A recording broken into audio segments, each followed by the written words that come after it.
Бу сайлауларда бик теләп катнаштым. Үземне белгәннән бирле, үземнең сайлау яшем җиткәннән бирле бер сайлауны да калдырганым юк. Ышанычлы кандидатыма тавыш берип кайттым. Үзебезнең киләчәгебез өчен. Иртәге көнгә ышаныч президентка зур өметләр баглап, 18 март көнне халык үз тавышын биреп ил башлыгын сайлады. Район күләмендә 2 территориаль сайлау комиссиясе һәм 60 участок сайлау комиссиясе катнашты. Аларга ярдәмгә, шулай ук аларны күзәтергә күзәтүчеләр килде, киңәшче, тавыш бирүче ярдәмчеләр килде. Алар барлыгысы 500-дән артык кеше иде.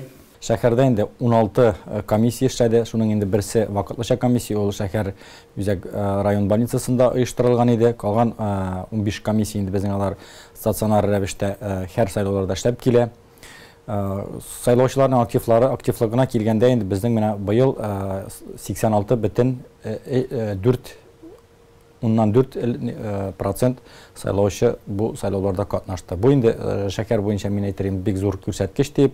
Быелгы сайлауларда кертелгән яңалыклар тавыш бирү өчен уңайлыклар тудырды. Безнең районга 700-дән артык кеше килеп, яттан килеп сайладылар. Үзебездән инде 2000-гә якын кеше, шулай ук кемнәр читтә бу вакытта иделәр, командировкаларда әйткәнемчә, яисә отпускларда, шулай ук шундый мөмкинлектән файдаландылар. Менә шул сайлау көнне айрым бер гариза белән, шулай ук 70-тән артык кеше сайлый алды. Шәһәрнең 5 сайлау комиссиясында, сайлау участокларында безнең эшләде электрон сайлау тавыш бирү комплексы. 12 участокларда, иң зур участокларда дип әйтәм инде мин, 2 видеокамера эшләп торды. Элеккеге елларда сайлауларга күпләп өлкән буын килсә, бу юлы яшьләр актив гражданлык позициясе күрсәткән. Авыл җирлекләреннән 98%-тан артык сайлаучыбыз сайлауга килде. Шәһәр буенча бу 86%-ны тәшкил итә.